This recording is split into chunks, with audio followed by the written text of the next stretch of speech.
Since the dawn of civilization, the powerful have conspired to twist the course of history to suit their own designs. Like puppeteers, a few shadowy figures could still be pulling the strings of destiny for billions. Those who cry conspiracy are usually mocked at, for sometimes the truth is so obvious it goes unnoticed. Are those merely paranoid fantasies cooked up to feed the appetite of paperback readers and web surfers, but which bear no relation to reality? Or are we living out some perfectly executed plan? Wars, revolutions, social movements, terrorist attacks. Everything is given an official explanation, but perhaps nothing is what it seems to be. Let's dare to unveil the incredible world of secret societies.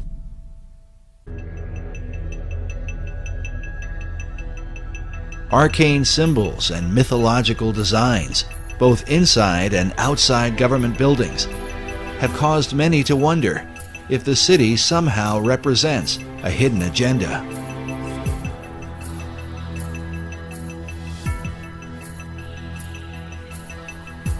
This becomes increasingly important as America's current place on the world stage ignites firestorms of controversy.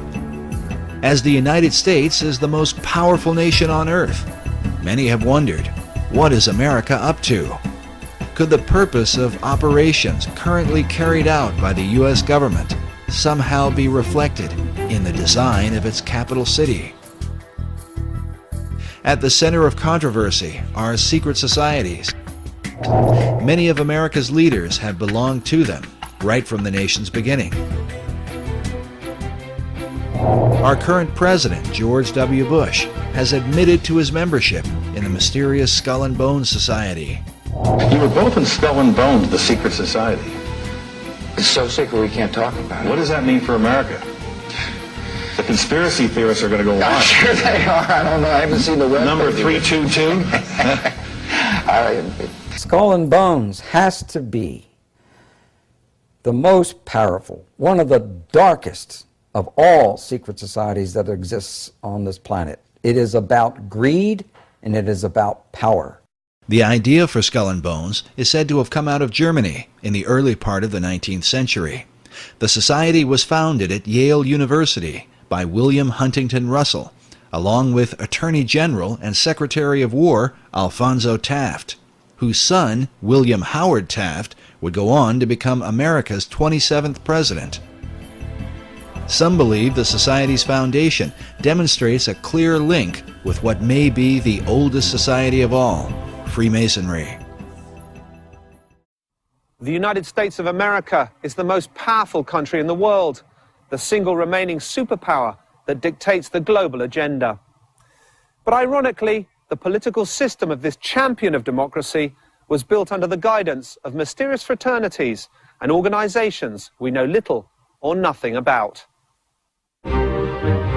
Secret societies have actively participated in the construction of the American governmental system. Freemasonry, to name just one society, left its imprint on the Declaration of Independence, the American Constitution, and on dozens of national symbols, from the Great Seal of the US to the dollar bill.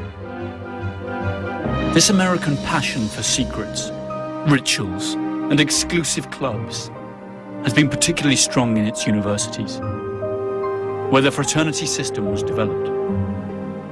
The fraternities, or frats as they're most commonly referred to, are student associations with academic and philanthropic goals. However, they also abound in codes of silence and initiation rites, very similar to those found in Freemasonry and other secret societies.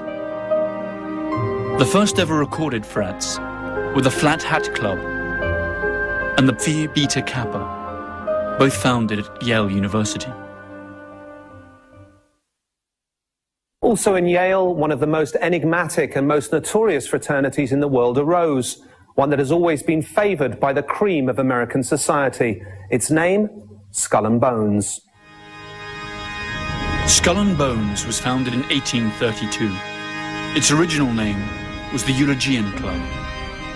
Its creator was a merchant named William Huntington Russell, owner of Russell and Company, a transport company which was rumoured to smuggle opium into China during the Opium Wars. The name Skull and Bones probably comes from a curious tradition. During their meetings in the campus chapel at Yale, the society used to hang a skull and 2 crossed shin bones upon the door as a warning that they should not be disturbed. The society was also known as the Order of Death, Cooperation Star, or simply the Order. In 1856, 24 years after its foundation, the Order was granted an important plot of land on the university campus and built its official headquarters there. It is a windowless stone construction that can still be seen today. They call it the Tomb.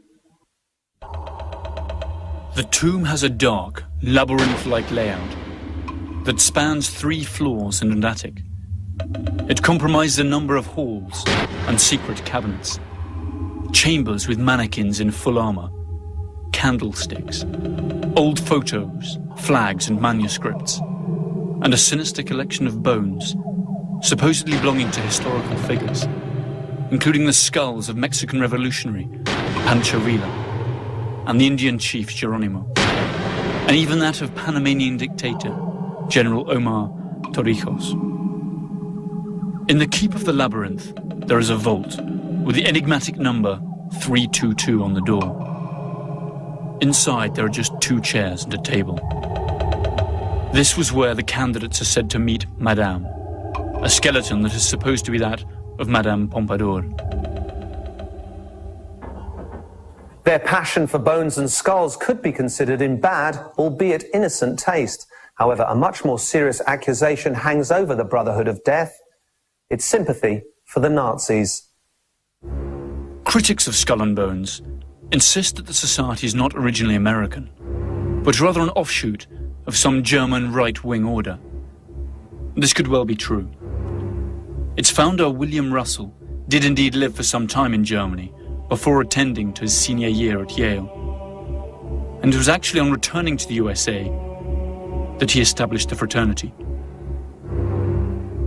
Always according to its critics, the number 322, the Order's identifying number, hides a coded message. The 32 represents the year of its foundation, 1832, and the additional 2 stands for the fact that it's the 2nd chapter within an international order. Alexandra Robbins, a Yale graduate and author of a book on the subject, stated that the society owns a valuable collection of Nazi objects and memorabilia, and eats its dinners off Hitler's private silver service. A large part of their liturgy is written in German. Who was the fool? Who was the wise man, beggar or king? Whether poor or rich, all's the same in death. A sizable part of the American military-industrial complex of the early 20th century collaborated with the Nazi regime in Germany, contributing immensely to their rise to power. This historical fact is unknown to most people even today. Also unknown is the strong involvement of bonesmen in the pre-war German-American relations. But history keeps its own records, and the past always returns to haunt us. In 1930, Prescott Sheldon Bush, father of President George H. and grandfather of President George W., a member of the Skull and Bones class of 1917, and president of the Union Banking Corporation, engaged in a number of profitable business deals with Fritz Thyssen, the German steel tycoon who supplied Hitler's war machine. The UBC was closed by President Truman during the Second World War under the Trading with the Enemy Act. In other words, for doing business with the Nazis. Apart from Prescott Bush, several other directors of the Union Banking Corporation in New York were also 1917 bonesmen, including E. Rowland Harriman and Ellery Sedgwick James. In 1938, Bush, by then executive associate of Brown Brothers Harriman, issued a loan to Hitler's Germany to enable the latter to import American Standard Oil fuel. In 1941, the year the United States entered the war against the Third Reich, Standard Oil, which belonged to Rockefellers, Bonesmen themselves, had 6 oil tankers sailing under Panamanian flags and manned by German crews. These vessels carried fuel from their American refineries to the Canary Islands, where their German submarines were being refueled. In the meantime, Allied troops were losing their lives on European battlefields. Investigator Anthony Sutton claims that Skull and Bones is not at all an American society, but a branch of a foreign secret society. According to this expert, it is one of the reasons why secrecy in the order is so vital. However, the list of its members is a true who's who of American society. Many of these influential personalities are advocates of the American way of life. Skull and Bones membership certainly has its privileges. At least 3 American presidents were or are Bonesmen: George W. Bush, his father George H. Bush, and William Taft. The proposition that this small club of the well-to-do pulls the strings of American power, and through it those of the whole world, by placing its associates in key power positions, is supported by substantial evidence. The elections of 2004 saw the almost impossible come true.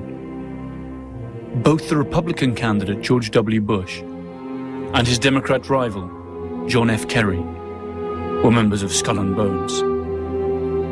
That's to say, prior to running as representatives of parties that supposedly propound opposite political visions, they had both sworn allegiance to the same mysterious principles.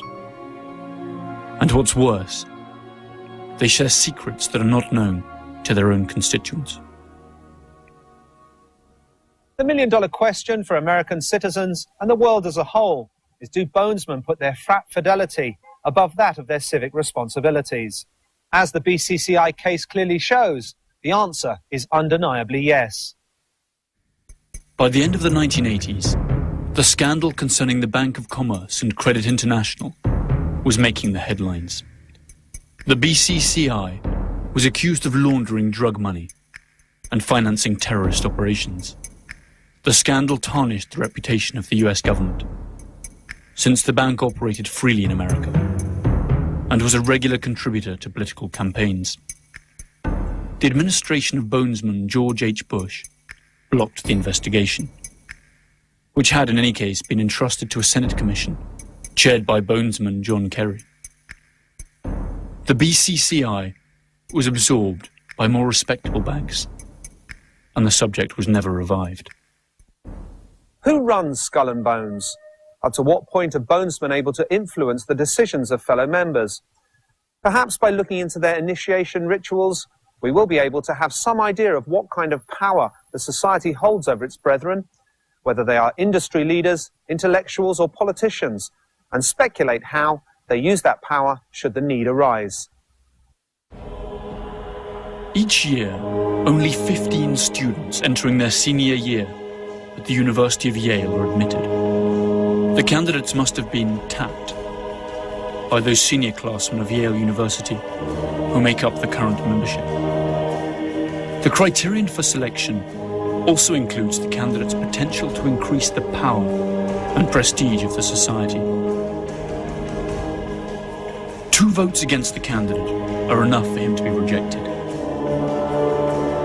During their initiation, candidates must recount all their sexual exploits. Finally, they are expected to perform various oaths, kiss some feet, and drink blood.